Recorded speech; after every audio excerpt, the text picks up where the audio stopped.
Abran sus Biblias en el capítulo 4 de la primera carta a los Corintios. Y hoy vamos a estar finalizando, más bien viendo otra sección del capítulo 4, si Dios lo permite. En 2 semanas vamos a finalizar el capítulo 4 y terminar toda esta sección que nos ha estado hablando de la división en la iglesia, y va a seguirlo haciendo más adelante, pero vamos a cerrar esta primera sección o gran sección de la primera carta a los Corintios. Primera de Corintios capítulo 4, vamos a leer juntos los versos del 6 a el 13. Y dice así la palabra del Señor. Esto, hermanos, lo he aplicado en sentido figurado a mí mismo y a Apolos por amor a ustedes, para que en nosotros aprendan a no sobrepasar lo que está escrito, para que ninguno de ustedes se vuelva arrogante a favor del uno contra el otro. Porque, ¿quién te distingue? ¿Qué tienes que no recibiste? Y si lo recibiste, ¿por qué te jactas como si no lo hubieras recibido?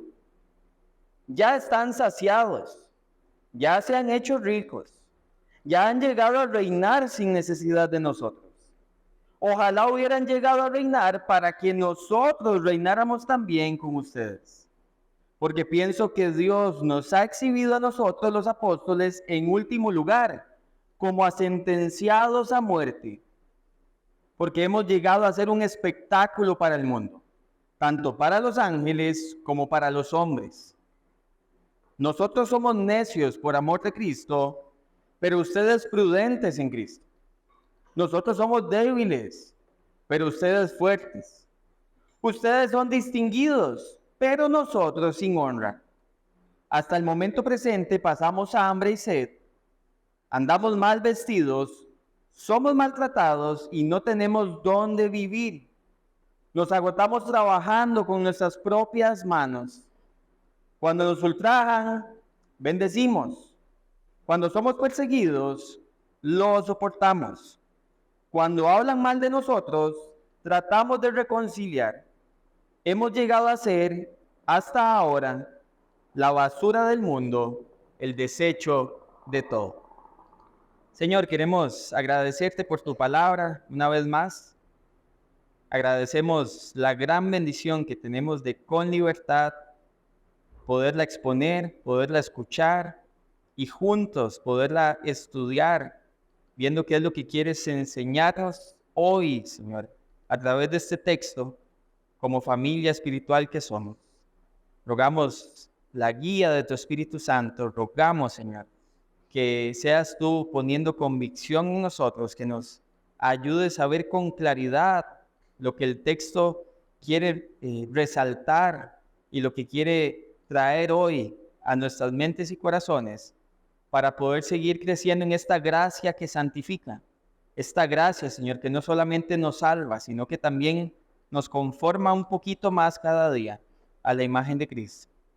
Te pedimos esto en el nombre de Jesús. Amén. Y la gran pregunta es, ¿esperamos que sea tan difícil hablar de orgullo y de humildad? Y yo creo que la respuesta para todos es sí.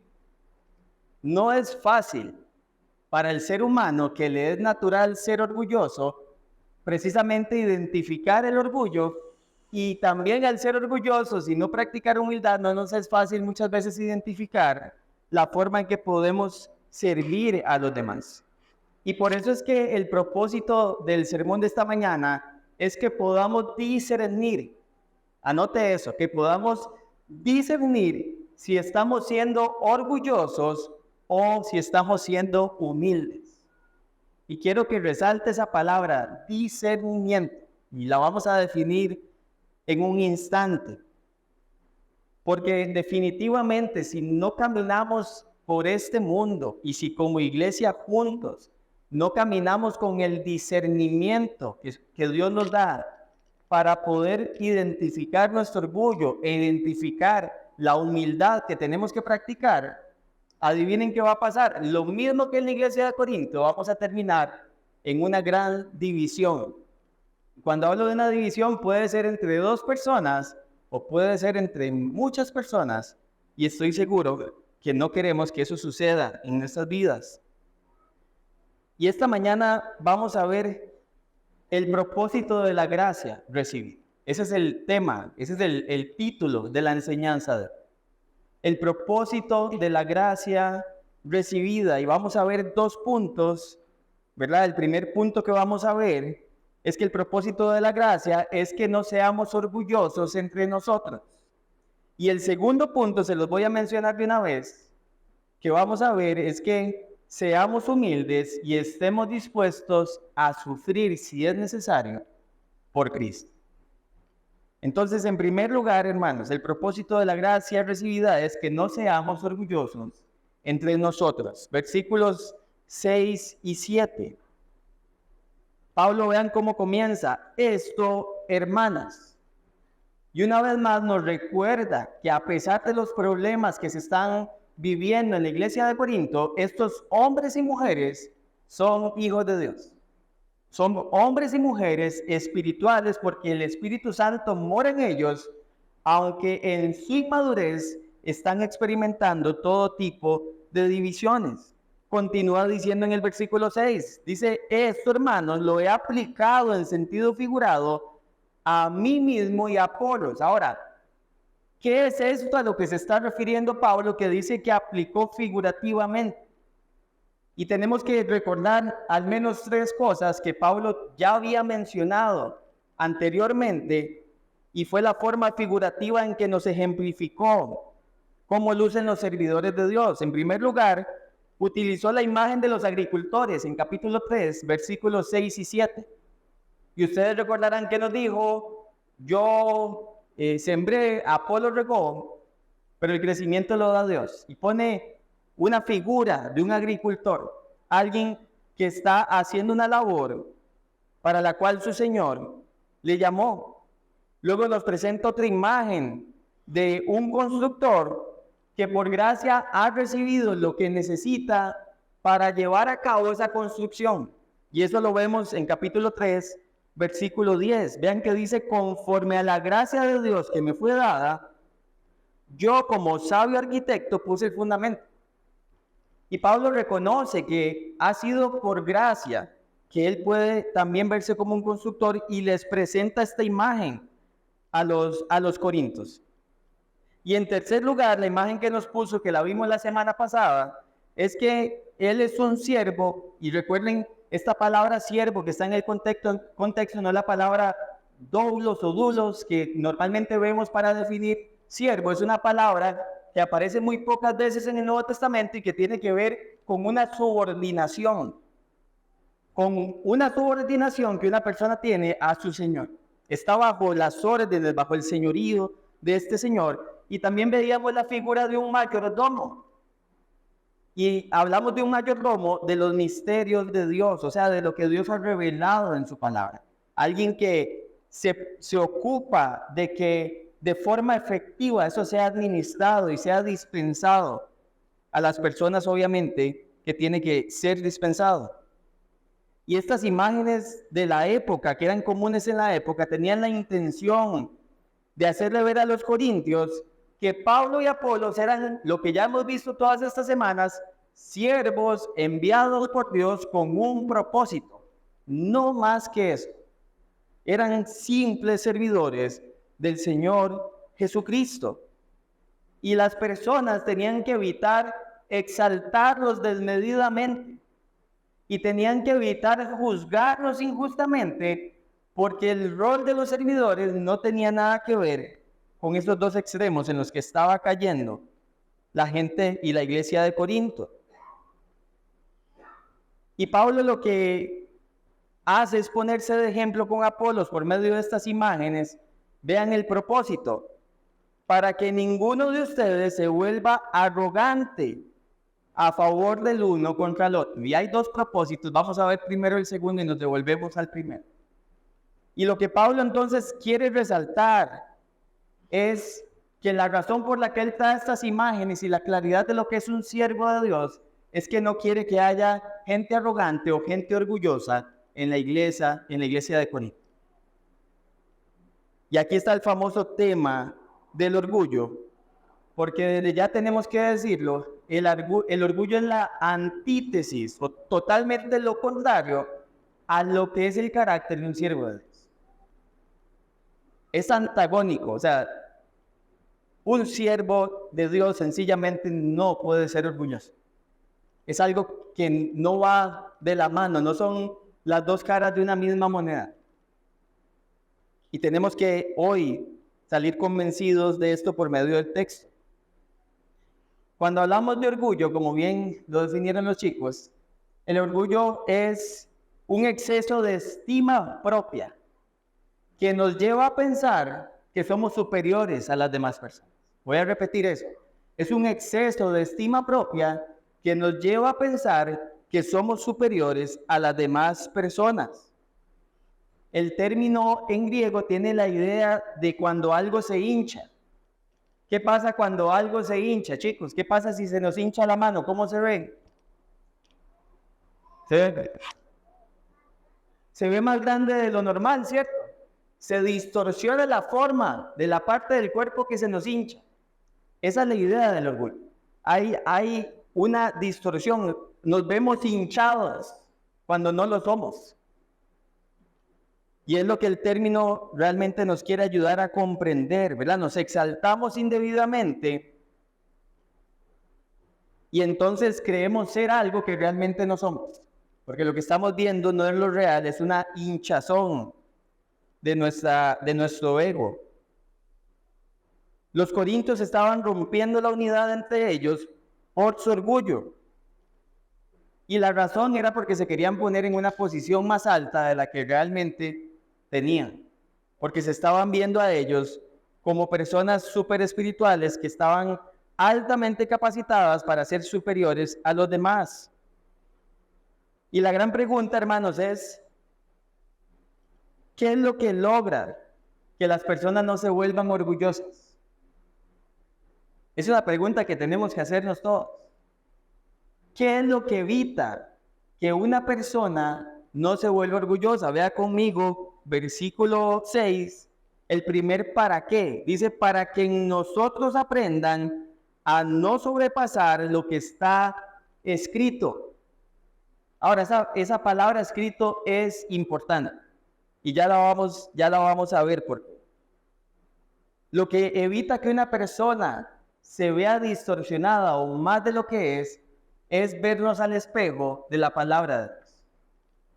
No hay otra herramienta, hermanos, que nosotros como creyentes tengamos, o una herramienta más idónea que podamos usar para vernos como somos realmente a nosotros mismos, que no sea el espejo de la palabra de Dios. Ahora, vean qué interesante, esta palabra escrito, para nosotros, en español nosotros lo leemos, pero en griego es un verbo.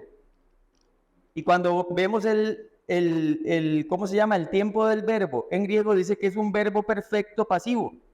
¿Qué quiere decir eso? Lo que nos está diciendo que lo que fue escrito fue algo que fue escrito en el pasado, que sigue teniendo efectos en el presente y que no fue escrito por los corintios, sino que fue recibido por los corintios, porque es pasivo.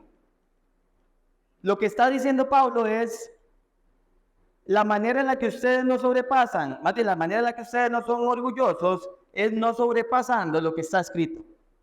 Ese es el espejo con el que se tienen que ver. Esa es la manera en la que tienen que analizarse a sí mismos y verse a sí mismos. Si nosotros analizamos la escritura, podríamos ver también cómo lo ha desarrollado Pablo en algunos versículos anteriores, hablándonos de la verdadera sabiduría de Dios. Entendemos que una persona verdaderamente sabia a la luz de la escritura es una persona humilde. Pero si nos devolvemos también a ver en la escritura los ejemplos de hombres y mujeres que a lo largo de la historia han servido a Dios, nos damos cuenta que ninguno de ellos y ellas se puede jactar de absolutamente nada de lo que hizo. Trate de pensar en los personajes con los que está más familiarizados. Piense en un Noé, piense en un Moisés, Piense en un David, piense en un Isaías, piense en Pablo, en Pedro, en el que usted quiera. ¿Cuál de ellos se puede jactar de algo que hizo por sí mismo? ¿Cuál de ellos puede enorgullecerse al decir, esto yo lo logré por mis propios medios, vean mi grandeza? Ninguno. Todos, absolutamente todos, en el momento de la historia que vivieron para el propósito por el cual Dios los usó, fueron habilitados por Dios para lograr esos propósitos. No podían jactarse de ellos mismos, y esa precisamente es la razón. Está en el versículo 7.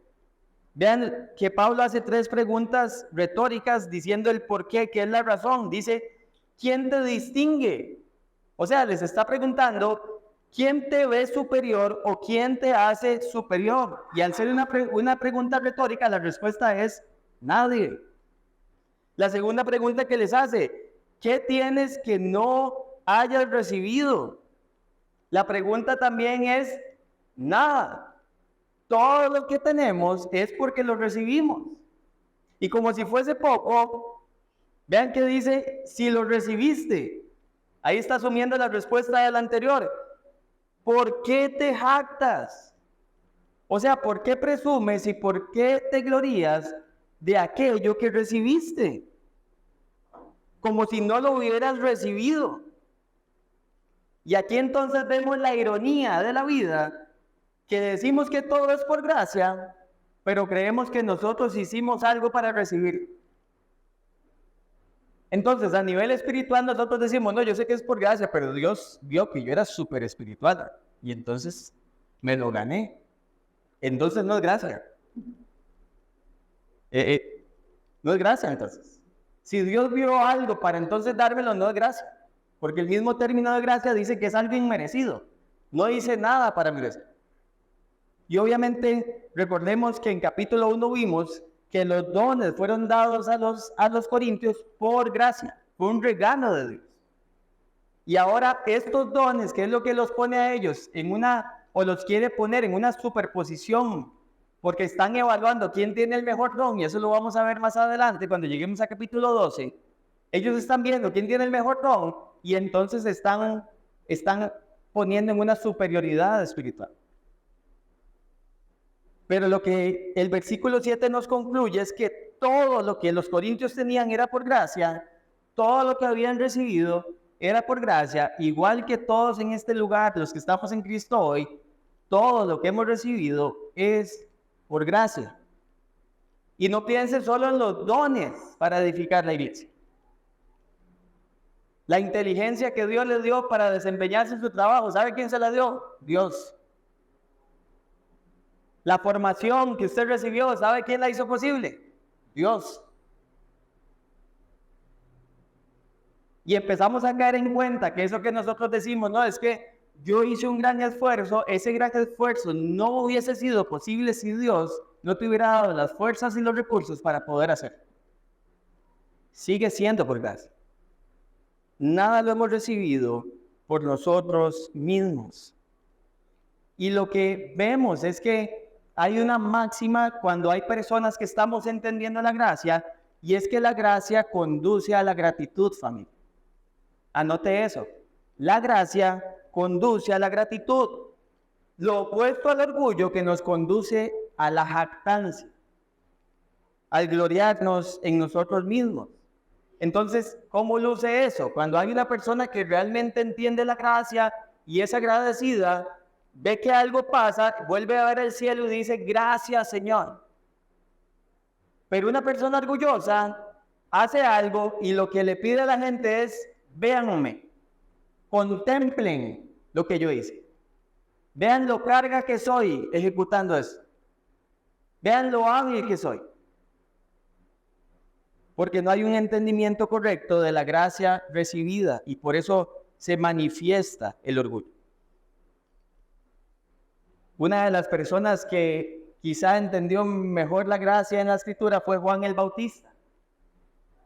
Juan en el Evangelio según San Juan, capítulo 3, versículo 27, después de que le llegan a decir, el que estuvo contigo está bautizando. hablando de Jesús, y él viene y les contesta a sus discípulos: ningún hombre puede recibir nada si no les es dado del cielo. La implicación de este texto es que Juan estaba entendiendo que lo que Jesús tenía en su ministerio terrenal era porque le había dado, ¿por qué? Por gracia. Estamos hablando de Jesús, nuestro Señor, encarnado. Lo que había recibido en su ministerio terrenal le había sido dado por gracia. Y él, sabiendo el señorío de Jesús, en el versículo 30 dicen: es necesario que él crezca y que yo disminuya. Porque él entendía que no se trataba de él. Entendía que todo había sido por gracia y que había sido por gracia para la gloria de Dios. Y que si venía uno más grande que él, era para glorificar a Dios, y eso estaba bien, había que empezar a decrecer, a disminuir. Y no había ningún problema para Juan. Y lo que entonces vemos, hermanos, es que la gracia que recibimos tiene como primer propósito que no seamos orgullosos al reconocer que todo lo recibimos sin merecerlo y que los dones que tenemos los recibimos sin siquiera haber hecho absolutamente nada. Póngase a pensar en los corintios. Vean el comportamiento que están teniendo. Tenían dones y se jactaban de ellos. Hicieron algo para merecerlo. Estaban demostrando algo para merecerlo. La respuesta es no. El Señor decide edificar, o más bien decide dar dones para edificar su iglesia. Y lo que los corintios tenían que entender es que no lo daba para hacer un clasismo dentro de la iglesia, o para generar categorías de espiritualidad dentro de la iglesia, ni dentro de los líderes, ni dentro de ellos mismos. Y vamos a aplicar este primer punto. Y como les dije al inicio, tenemos que ejercitarnos en el discernimiento espiritual. Necesitamos hoy, esta mañana, ejercitarnos en el discernimiento. Discernir no es otra cosa más que distinguir entre una cosa y otra. Así de sencillo. Discernir es tener la capacidad de distinguir entre una cosa y la otra, señalando que las diferencias existentes entre ellas. Hoy, por ejemplo, estamos haciendo un contraste entre el orgullo y la humildad. Necesitamos saber distinguirlos y poder expresar de forma clara las diferencias que hay entre ellos. Si no aprendemos a discernir, entonces corremos el peligro de siempre pensar que estamos bien. Y esa es la mentira del orgullo. La Biblia describe el orgullo como uno de esos pecados que el Señor aborrece. Y cuando hablamos de algo que el Señor aborrece, es algo que es detestable a sus ojos. No estamos hablando nada más que no le gusta, no, es que él lo detesta. La ilustración es como cuando usted se mete algo a la boca que le provoca ganas de vomitar. Detestable a los ojos de Dios. Vean lo que dice Proverbios 16:5. Abominación, o sea, algo detestable al Señor, es todo el que es altivo, que se puede traducir también como arrogante, o sea, como orgulloso. Y dice altivo, o sea, orgulloso de corazón, ciertamente no quedará sin castigo, porque Dios detesta el orgullo. Saben, vivimos en un mundo donde el orgullo está en absolutamente todos los rincones. No hay un solo rincón de este mundo que no esté infectado por el orgullo. Y las manifestaciones son tantas que no terminaríamos nunca de enumerarlas. Las manifestaciones del orgullo. Y el problema, hermanos, es que en este mundo nadie se cree orgulloso. ¿Usted alguna vez ha hablado con alguien que le dice: es que yo soy un orgulloso? ¿Alguien? ¿Quién nada más? Nunca, ¿verdad? Nunca nadie llega y se presenta: vea, mucho gusto, yo soy Aarón y soy un orgulloso. Sepan. Eso no pasa. Eso no pasa en este mundo. Entonces el problema es que nadie se cree orgulloso y ahí está nuestra primera manifestación de orgullo. Porque creemos que nosotros no somos superiores a los demás son orgullosos, yo no soy un orgulloso. Y esa es nuestra primera manifestación de orgullo.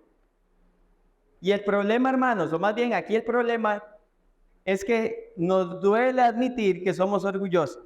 Pero adivinen que necesitamos admitir que somos orgullosos. Vean que la pregunta no es si somos orgullosos. La pregunta es en qué área lo somos y de qué tamaño es. Tenemos que dar por sentado que somos orgullosos. Esa es la realidad, en algún área. No digo que en todas, no digo que en todo, pero tenemos que dar por sentado que somos orgullosos y necesitamos discernir en qué área y en qué tamaño. Y eso es lo que necesitamos empezar a examinar en nuestro corazón. Vean lo que dijo el puritano Richard Baxter acerca del orgullo. Dice, el orgullo es tan imperceptible por la mayoría que es comúnmente amado mientras es comúnmente difamado. ¿Qué es lo que está diciendo Baxter? Que como es tan imperceptible, nadie se ve a sí mismo orgulloso, todo el mundo ama el orgullo, pero todo el mundo critica a las personas orgullosas. Irónico. Y necesitamos discernir el orgullo. El orgullo, como vimos ahora, nos hace pensar tanto en nosotros mismos que creemos que debemos hacer algo de parte de nosotros, a través de nosotros y con un beneficio para nosotros. Porque el orgullo solo piensa en sí mismo. ¿Han visto personas autocompasivas que se pasan lamentando de lo que no tienen o de lo que no son? Las personas autocompasivas son orgullosas. ¿Cómo? Todo el tiempo están pensando en sí mismas. Están pensando en lo que no tienen y están pensando en lo que no son. Orgullo. Porque el enfoque sigue siendo yo mismo. Y a veces podríamos pensar que una persona autocompasiva es humilde, pobrecita. Es orgullo en otra manifestación. Y muchas veces no lo discernimos. Las personas autocompasivas muchas veces lo que quieren es que todo el mundo los sirva, que todo el mundo los quiera y que todo el mundo los reconozca. Porque tienen un deseo, más bien porque tienen una lucha contra su propio orgullo. Y entonces empezamos a ver que el orgullo es muchísimo más grande y está en muchísimas más áreas de lo que nosotros realmente estamos pensando o imaginando. Y el problema, hermanos, es que no discernir el orgullo, como les dije ahora al principio, puede ser un causal de división. Puede ser algo que nos termine metiendo en una división muy, muy fuerte, con muchos problemas dentro de la iglesia, pero también fuera de ella. El orgullo te va a afectar en la familia, va a afectar el trabajo, a los chicos los va a afectar en la escuela, en el colegio, en la universidad, no importa en qué ámbito nos movamos, el orgullo afecta. Veamos algunos escenarios dentro de la iglesia, porque estamos hablando de división en la iglesia en el contexto. Veamos cómo luce el orgullo dentro de la iglesia. El orgullo tiene una vista inflada de sus dones y habilidades. O sea, es la persona que cree que está más dotada por Dios. Es la persona que dice, si yo lo hago, sale mejor dentro de la iglesia y fuera de ella. Eso es orgullo. Nos hace vernos como mejores que los demás y nos hace olvidar de nuevo que lo recibido es por gracia. Y a veces decimos, no, pero yo no lo digo con esa intención. ¿Qué otra intención hay de decir que yo lo hago mejor? O que si yo no lo hago, entonces no sale bien. Es orgullo. El orgullo se enoja y se resiente con facilidad cuando las expectativas no son satisfechas. Una persona que ve que no se hace lo que ella espera, reacciona muchas veces en enojo o reacciona alejándose de los demás porque su orgullo se manifiesta. Es orgullo. El orgulloso no puede ver la gracia como lo que es. La persona orgullosa la deja de lado, ¿saben por qué? Porque le quita gloria y reconocimiento a sí mismo. Y entonces se olvida de que la gracia es para la gloria de Dios, de lo que es dado, que lo que es dado es para la gloria de Dios. Eso es un estorbo para mí mismo. Entonces yo no tengo un enfoque correcto de la gracia porque necesito que me reconozca a mí. El orgulloso tiende a ser perfeccionista y hace las cosas no para la gloria de Dios, sino para que las personas lo reconozcan y lo exalten por lo bien que las hizo. El orgulloso es poco enseñable. Es la persona que en cualquier ámbito se sienta y dice, ay, van a hablar de eso, yo ya lo sé. Ya no tengo nada que aprender. Y entonces no se dispone a escuchar la instrucción, por ende lo que la instrucción tiene para poderle recordar algo que no está practicando, no se hace visible en su vida porque no tiene necesidad de escuchar, ya lo sabe todo. Y el orgulloso, hermanos, no sirve a otros, más bien busca ser servido y reconocido por otros. Es la persona que cree que la membresía es como en un club social donde usted viene y se sienta para que le sirvan y no para servir a los demás. Pero la iglesia tiene una membresía que no se compara con un club social. Se compara con una persona que es servidora de Cristo y que está para servir a los demás. Y es lo que vemos o podemos ver. Y eso no es todo, hermanos. Podríamos seguir haciendo la lista de cosas que son manifestaciones de orgullo y les apuesto que no terminamos ni de aquí a las 11 de la noche. Y estas son cosas que estamos aprendiendo a identificar. Ahora, todas las que normalizamos y aceptamos como que está bien, pero que son manifestaciones de orgullo. Y que tenemos que empezar a discernirlas en nuestro corazón si las hemos normalizado y estamos actuando de esa forma.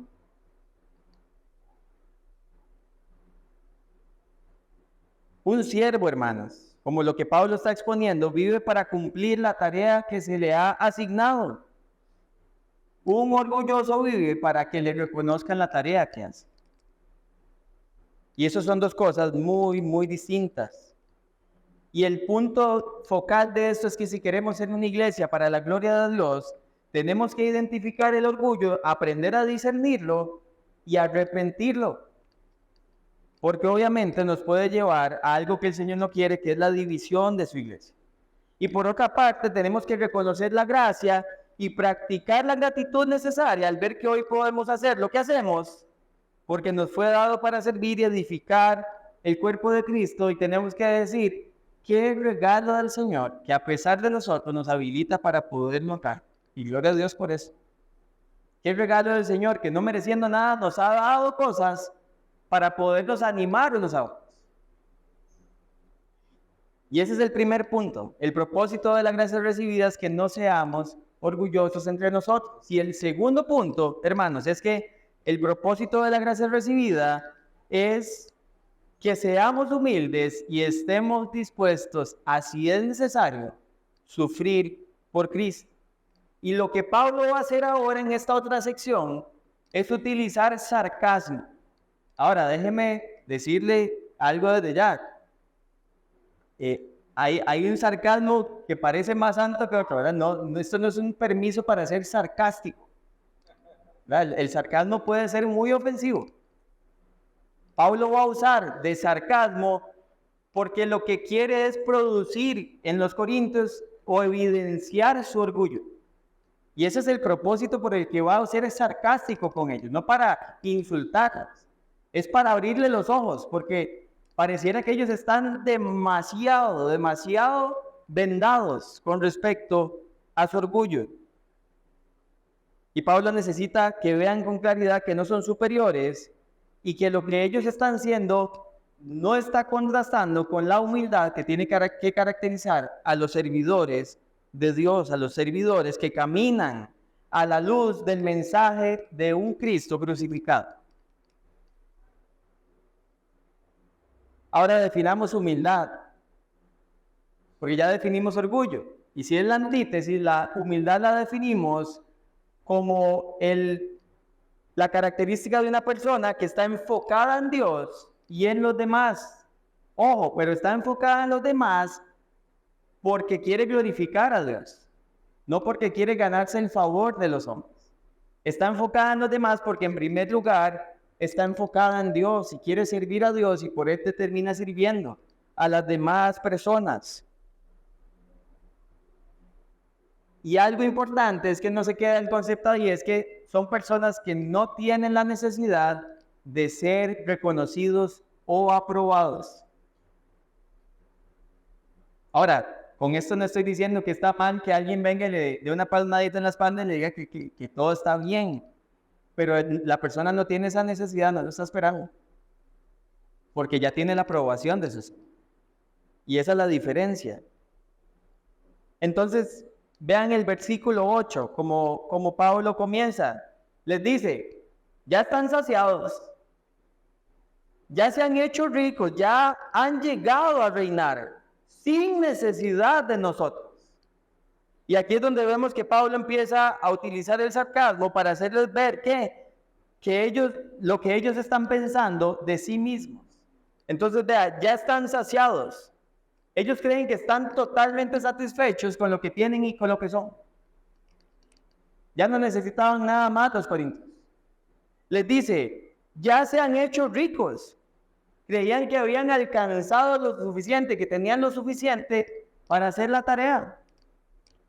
Que no tenían que hacer nada más, que no tenían que buscar más recursos, ya los tenían. Y les dice, ya han llegado a reinar, o sea, ya ustedes creen que pueden gobernar la iglesia y tras de eso creen que lo pueden hacer sin necesidad de nosotros, Pablo poniéndose como apóstol, sabiendo que él tiene una instrucción que dar a la iglesia para que se rija según la voluntad de Dios. Y ellos lo que están diciendo es, Pablo les está diciendo, ya ustedes no tienen necesidad, incluso ni siquiera de escucharnos a nosotros. En otras palabras, ustedes han logrado todo esto sin necesidad de nosotros. O sea, han logrado cosas que ni siquiera los apóstoles habían logrado. Así se veían los corintios, así mismo. Nosotros hoy sarcásticamente, de una forma menos cristiana que Pablo, le diríamos, wow, corintios, qué cargas son. Porque nosotros sí tenemos sarcasmo pecaminoso.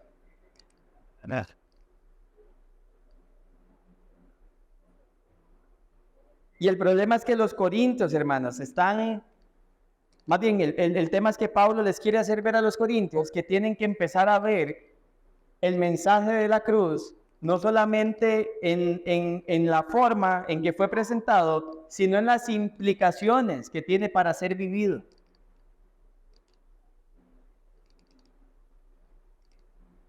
Versículo 8, parte B, dice, ojalá hubieran llegado a reinar para que nosotros reináramos también con ustedes. Sigue con el sarcasmo. Ojalá ustedes realmente hubieran llegado a reinar. Y claramente les está recordando de forma sarcástica que no están reinando, que no lo han alcanzado, que no ha llegado ese momento escatológico donde van a reinar. Y claramente Pablo también les está diciendo, yo tampoco. Este tiempo futuro donde reinaremos con Cristo no ha llegado. Vea lo que dice 2 de Timoteo 2, versículo 12. Pablo le escribe a Timoteo y le dice, si perseveramos en tiempo presente, también reinaremos tiempo futuro con Él. Porque no estaban reinando los corintios y Pablo también tenía claro que él no estaba reinando todavía. Es un tiempo futuro. Pero el orgullo les hacía pensar que ya lo habían alcanzado todo. Y después de mostrar ese sarcasmo, Pablo lo que va a hacer, hermanos, es darles la razón por la cual es claro que ellos no están reinando. Y vean lo que dice el versículo 9. Porque pienso que Dios nos ha exhibido a nosotros los apóstoles, en último lugar, como a sentenciados a muerte. Y ahora Pablo una vez más da un paso adelante. Y lo que le dice a los corintios es, vean corintios, lo que yo les he escrito como servidores de Cristo, que somos los apóstoles, somos personas que Dios ha exhibido. Vean que él dice claramente es Dios el que nos ha exhibido. Y Dios en su soberanía decide ponerlos como una exhibición. Es muy probable que los corintios no ignoraran las distintas formas en que Pablo y el resto de los apóstoles estaban siendo muchas veces perseguidos, torturados. No ignoraban las necesidades que probablemente estaban pasando, que el texto nos las va a exponer más adelante. Y Pablo lo que les está diciendo es: yo me encuentro en una constante persecución que me tiene siempre al borde de la muerte. Todo el tiempo, por causa de Cristo.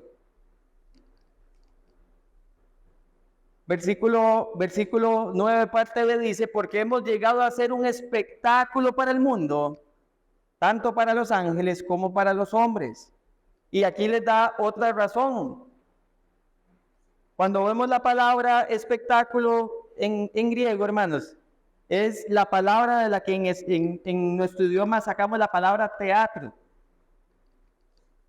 Y lo que Pablo está comunicando es que así como en los anfiteatros, muchas veces exponían a los criminales y los ejecutaban delante de todos para hacer un espectáculo público, así como lo hacían también en el Coliseo Romano, Pablo está diciendo: nosotros hemos sido hechos espectáculos más bien, no solo para los hombres, los ángeles también contemplan esto.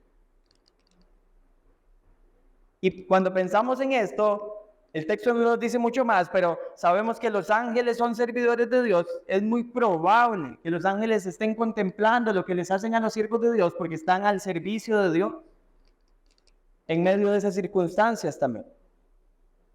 Y Pablo lo afirma: los ángeles lo contemplan, los hombres lo contemplan. Pero deja claro que han sido hechos espectáculo. Pablo lo que está diciendo es: nuestras vidas están reflejando como en un escenario la vida de aquel que nos llamó. Y déjeme decirle por qué el punto dice: dispuestos a sufrir por Cristo. Porque lo que Pablo va a describir a continuación no es solo lo que le pasa a los apóstoles, y les voy a decir desde ya por qué. Vean versículo 16, que es la unidad que vamos a estudiar la próxima semana. Vea conmigo un momento el versículo 16 del capítulo 4. Dice Pablo: por tanto los exhorto, sean imitadores míos. ¿Imitadores de qué? ¿Qué es lo que estamos leyendo ahorita? De lo que estamos leyendo. No lo excluye, no lo exime. Entonces, Pablo lo que está ejemplificando es cómo luce o podría lucir la vida de alguien que está sirviendo al Señor a las instancias que podría llegar su servicio al punto de tener que sufrir por él. No está eximiendo que eso sea una posibilidad para el creyente. Y vean cómo vuelve a usar ironía en el versículo 10 para hacerle ver el orgullo a los corintios. Vean lo que dice: nosotros somos necios por amor de Cristo, pero ustedes prudentes.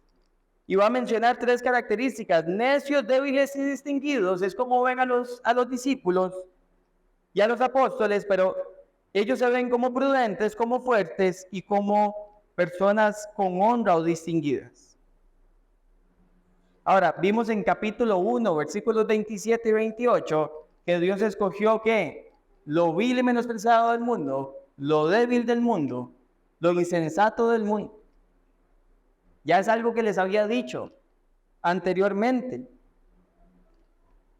Pero los corintios seguían viendo a Pablo y sus compañeros como personas con poca capacidad, débiles y sin ningún honor. Y eso contrastaba con la forma en que la sociedad veía a las personas y que ellos se querían ver a sí mismos. En otras palabras, Pablo lo que les está diciendo, hermanos, es: corintios, ustedes se avergüenzan de ser siervos de Cristo.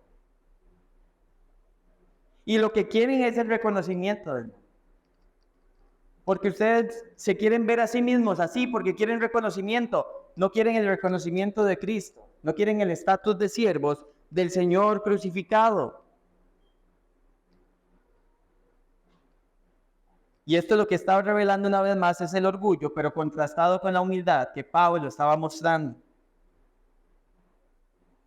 Ahora vean, Pablo les va a hacer ver cómo se vive por causa de Cristo, y aceptar cómo se vive por causa de Cristo, hermanos, es una acción de humildad que demuestra sometimiento al señorío de Cristo. Vea versículos 11 y 12. Les dice Pablo: hasta el momento presente pasamos hambre y sed, andamos mal vestidos, somos maltratados y no tenemos dónde vivir. Y agregan el 12 la parte A: nos agotamos trabajando con nuestras propias manos. Y les da 5 características de una persona que está sirviendo a Cristo y que está sirviendo por la causa de Cristo.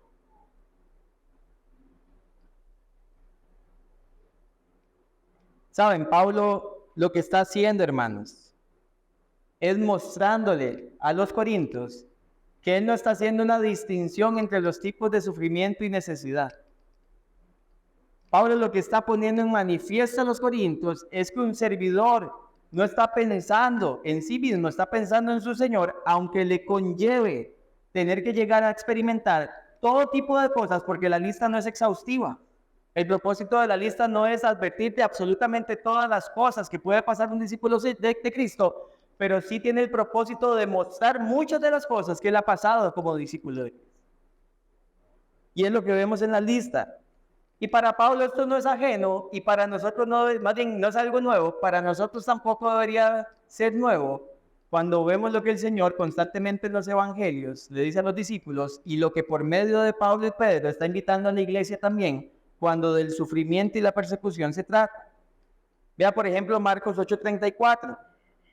Llamando Jesús a la multitud y a sus discípulos les dijo: si alguno quiere venir conmigo, número 1, niéguese a sí mismo, o sea, muera su orgullo, a su ego. Tome su cruz, o sea, ¿qué se hace en una cruz? Morir. Y sígame. Muera usted mismo por mi causa y esté dispuesto a padecer por mi causa. Vea lo que dice Lucas 6:22.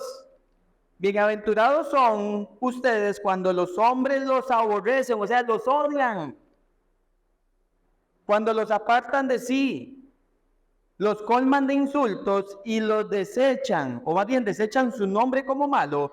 ¿Por causa de quién? Del Hijo del Hombre, por causa de Jesucristo. Jesús mismo no le ocultó el costo de ser un discípulo a los suyos. Y no, a Pablo no le sorprende, pero necesita recordarle a los corintios que de esto se trata, ser un discípulo de Cristo. Cuando Pablo les dice que se cansan de trabajar con las manos, Pablo no se está quejando de tener que trabajar. Pablo lo que les está diciendo a los corintios es: ustedes en su sociedad ven el trabajo manual como el trabajo más denigrante, como el trabajo que solo hacen los esclavos. Y lo que les está diciendo es: nosotros nos agotamos de trabajar con las manos, ustedes nos ven a nosotros indignos por hacer eso, porque en su estatus social y en su mundo ideal de vida, eso no lo debería hacer una persona de alto rango. Y obviamente en la iglesia tampoco debería caber eso, según los corintios.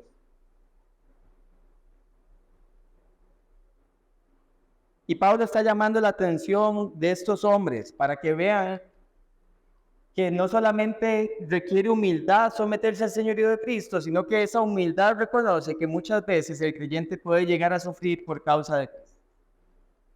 Hoy hay cristianos en el mundo que sufren por la causa de Cristo, hermanos. Aquí para nosotros eso es antagónico, ¿verdad? Es como sufrir por la causa de Cristo. ¿Qué es eso? En Costa Rica, jamás. Pero tenemos cristianos en muchas partes del mundo que son torturados, que incluso llegan a ser asesinados por el nombre de Cristo. Es la realidad de la iglesia en muchas partes del mundo. Y el que nosotros no la vivamos no quiere decir que no sigue siendo una verdad. ¿Saben? Cuando le preguntan a los cristianos perseguidos de Oriente, de países como Irak, de países como Corea del Norte, países como China, países como Pakistán, cuando le preguntan a estos creyentes acerca de por qué están dispuestos a morir si es necesario por su Señor, y lo que ellos dicen es: porque Él hizo lo mismo por mí. Y nosotros estamos hablando de personas que muchas veces ni siquiera tienen un comentario bíblico en su idioma. En el mejor de los casos tienen la Biblia traducida en su idioma. Y yo digo, ¿por qué ellos entienden mejor que nosotros el costo de seguir a Cristo si no tienen comentarios? ¿Por qué entienden mejor el costo de seguir a Cristo si ellos no tienen institutos bíblicos? Porque aman a su Señor. Y las implicaciones son claras. Las implicaciones son claras, pero son las partes de los textos que tenemos que detener. Vea cómo luce la humildad de un servidor de Cristo, versículo 12. Pablo dice, cuando nos ultrajan, o sea, cuando nos tratan con rudeza, cuando nos insultan, dice Pablo, vea lo que hacen, bendecimos. O sea, cuando una persona me insulta, Pablo dice, yo invoco el favor de Dios sobre su vida. Igualito a nosotros. No hay diferencia. Luego dice, cuando somos perseguidos, o sea, cuando ellos están siendo acosados, cuando son encarcelados, cuando son golpeados, cuando están pasando todo tipo de circunstancias de persecución, dice, los soportamos. La capacidad de resistir lo que no es agradable, lo soportan por la causa de Cristo. Dice, cuando hablan mal de nosotros, o sea, cuando nos difaman, dicen cosas que no son, tratamos de reconciliar, o sea, confrontamos a las personas para buscar una solución, aunque lo que estén diciendo de nosotros no sea cierto. Y lo último que dice, me brinqué una, ¿no? No, ¿verdad?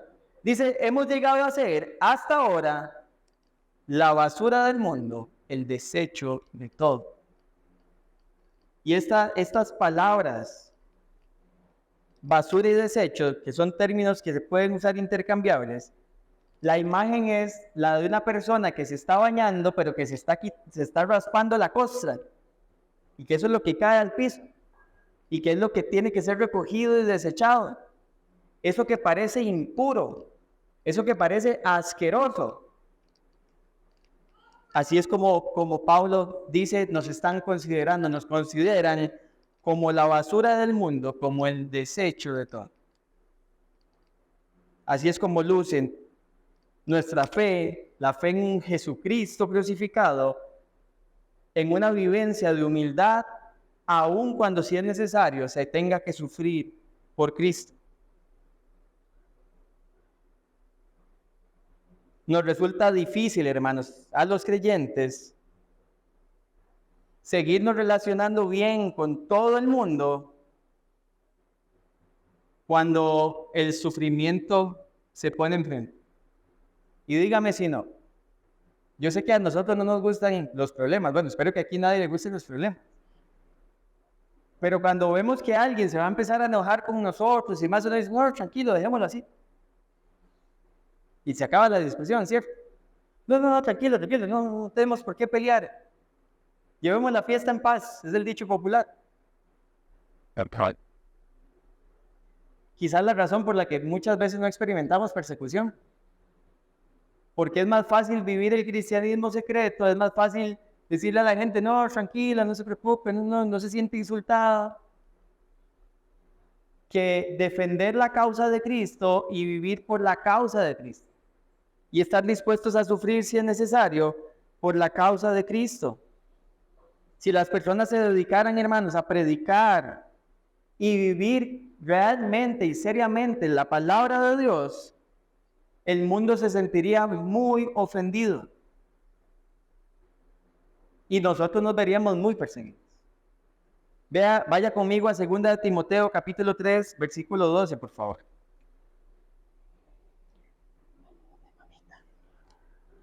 Segunda de Timoteo, capítulo 3, versículo 12.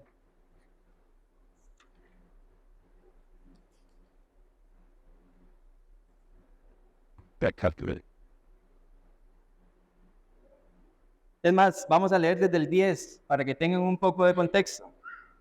Dice, pero tú has seguido mi enseñanza, Pablo hablándole a Timoteo, mi conducta, propósito, fe, paciencia, amor, perseverancia, mis preocupaciones, sufrimientos, como los que me acaecieron en Antioquía, en Iconio y en Listra. Vea lo que dice, ¿qué persecuciones sufrí? Y de todas ellas, ¿qué? Me libró el Señor. Pero este hombre las estaba experimentando en carne propia y le está diciendo, Timoteo, tú sabes que yo pasé eso. Y vea el versículo 12, y en verdad, todos los que quieren vivir piadosamente en Cristo Jesús, ¿qué? ¿Qué significa todos en griego? Todos. No tiene otro significado, no significa unos cuantos. Todos es todos. Nosotros, hermanos, somos expertos en ignorar doctrinas a conveniencia. La doctrina de la persecución es muy amplia en la Escritura. Muy amplia, pero nunca la sistematizamos. Usted nunca la va a ver en una declaración de fe. Nuestra posición respecto al sufrimiento por Cristo. Eso sí no lo ponemos. Porque no, la gente se asusta y entonces no vuelve. Pero somos llamados a darlo todo por Cristo y si es necesario a sufrir por Cristo, y por eso el punto dice, la gracia recibida es para que seamos humildes y estemos dispuestos si es necesario a sufrir por Cristo, y terminamos aplicando el punto. Vaya conmigo a Primera de Pedro y vamos a leer este pasaje, Primera de Pedro capítulo 5, y hacemos la aplicación del punto. Primera de Pedro capítulo 5, versículo 5. Yes. Pablo está hablándole a los ancianos, pero al final del versículo 5 hace un cambio y ahora le va a hablar a todos en la iglesia, porque es una carta a la iglesia. Y dice, asimismo ustedes los más jóvenes estén sujetos a los mayores, y aquí viene el cambio, y todos revístanse de humildad en su trato mutuo. Y da la razón, porque Dios resiste a los soberbios, pero da gracia a los humildes. Y dice versículo 6, humíllense pues bajo la poderosa mano de Dios, para que Él los exalte a su debido tiempo. Y lo que Pedro, hermano, nos ayuda a entender es que todos necesitamos revestirnos de humildad en nuestro trato de los unos para con los otros. Y la razón es muy clara, a Dios no le gustan los soberbios o los orgullosos. Dios da gracia a los humildes. Y la humildad, a diferencia del orgullo que está en todas partes, hermanos, la humildad es una virtud que está en peligro de extinción. Cuesta encontrar personas humildes y cuesta muchas veces en nosotros mismos encontrar esta virtud de humildad. Y solo los creyentes que están sometidos al señorío de Cristo pueden ver cómo el fruto del Espíritu, que es mansedumbre, que es dominio propio, que es humildad, más bien mansedumbre, humildad, solo los creyentes pueden ver cómo ese fruto se puede maximizar en sus vidas por la obra del Espíritu Santo en ellos. Saben, la humildad es lo único que va a hacer que permanezcamos unidos. Cuando se vengan los momentos difíciles, cuando haya que hablar de temas complicados, cuando haya que exponer nuestras diferencias, cuando haya que tratar un tema, de pecado o una situación familiar, lo que sea, solo la humildad nos va a ayudar a permanecer unidos. Y vea algunas características del humilde. A diferencia del orgulloso, el humilde entiende que todo lo que tiene es por gracia y que es para edificación. El humilde no está compitiendo y no se está comparando con otros, porque entiende que lo que tiene es para glorificar a su Señor y edificar a quienes Dios le ha llamado a edificar. El humilde no está buscando el estándar de éxito del mundo, lo que está buscando es obediencia al Señor y lo que el Señor requiere, aun cuando lo que el Señor requiere no parezca exitoso para el mundo. El humilde, a diferencia del orgulloso, que vimos que era una persona que se enoja con facilidad, es manso. Es una persona que está dispuesta a responder en amor, a responder con gracia, obviamente con verdad. No es que deja la verdad de lado, no, eso no es ser humilde. Es una persona que dice la verdad, pero lo dice con gracia y la comunica con un carácter manso. El humilde busca la excelencia, no el perfeccionismo, pero no busca la excelencia para el reconocimiento propio, sino para la gloria de Dios, como ya lo vimos. La persona humilde es enseñable. Es la persona que, aunque dice, uy, ese tema lo escuché hace 10 años, presta atención, escucha la instrucción y deja que el Señor le muestre qué es lo que tiene que cambiar, qué es lo que tiene que quitar, qué es lo que tiene que poner en su vida para que pueda realmente glorificarla. El humilde ve el ejemplo de su Señor, Jesucristo, y lo sigue. Saben, nosotros siempre definimos la palabra discípulo como un seguidor, pero es que la palabra discípulo también implica que uno sea un aprendiz. Yo puedo seguir a alguien y no estar haciendo lo que esa persona hace. Es diferente seguirlo y empezar a hacer lo que esta persona me está modelando, y eso es lo que hacen los discípulos de Cristo, empezar a replicar lo que su Señor ha modelado. Nuestro Señor Jesucristo, hermanos, se humilló y sufrió persecución. ¿Cuál es la razón por la que nosotros no deberíamos estar dispuestos a hacerlo? Si Él dijo, el siervo no es mayor que su Señor, si me persiguieron a mí, también los perseguirán a ustedes. Si me rechazaron a mí, también los rechazarán a ustedes. Y tenemos que empezar a discernir cuáles son las marcas de la humildad que hay en nuestra vida. Porque a diferencia de identificar el orgullo para arrepentirlo, el identificar la humildad nos tiene que animar a seguirlo viviendo para la gloria del Señor. Y esa es la razón por la que ocupamos discernir estas cosas. El humilde pone la expectativa del servicio de su Señor y no sobrepone su propia comodidad. Nosotros, hermanos, no estamos en este mundo para estar cómodos. Nosotros estamos para servirle al Señor.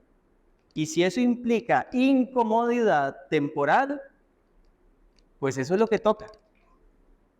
Y no deberíamos privarnos de servir al Señor solo por lo que nos pueda venir a causa de las personas que van a rechazar nuestro estilo de vida y la forma en que nos conducimos para con nuestro Señor. Y al igual que el orgullo, podríamos hacer una lista de manifestaciones de humildad que no salimos de aquí tampoco. Pero gracias a Dios el martes podemos ir a las casas a meditar en esto. Y el martes estoy seguro que vamos a estar juntos discerniendo de qué formas se está manifestando el orgullo y de qué formas tiene que lucir la humildad, este para arrepentirlo y este para vivirlo, para la gloria de Dios. Y si queremos ser una iglesia unida, hermanos, tenemos que seguir incorporando humildad a nuestra vida. Y quiera el Señor que en serio podamos discernir estas cosas para eso. Oremos. Padre, te agradecemos esta mañana por invitarnos a practicar el discernimiento que recibimos por medio de tu Espíritu. Padre, nos has hecho seres racionales que tienen la capacidad de pensar, la capacidad de meditar, la capacidad de distinguir. Y eso es un regalo que viene de ti, Señor, y gracias, porque nuestra competencia proviene de Dios, no de nosotros. Hoy te agradecemos porque nos recuerdas que la gracia que santifica se evidencia por medio de personas que viven en humildad y que están dispuestas, si es necesario, a padecer por tu causa, Señor, porque es tu causa, no la nuestra. Danos convicción esta mañana acerca de lo que tú esperas de nosotros. Ayúdanos a tener un concepto correcto de nosotros mismos. Ayúdanos, Señor, a identificar y reconocer y cambiar de dirección en todas las formas visibles de orgullo que puedan haber en nuestra vida. Que nosotros, Padre Celestial, no nos quedemos encerrados normalizando lo que el mundo normaliza, aún muchas veces lo que la iglesia normaliza que no está bien. Ayúdanos a pensar como tú piensas, Señor, a ver tu palabra y vernos en ese espejo. Y que eso sea lo que más nos importe como hijos e hijas Le damos gracias, Señor, por esta mañana. Te pedimos todo esto en el nombre de Jesús. Amén. Y amén.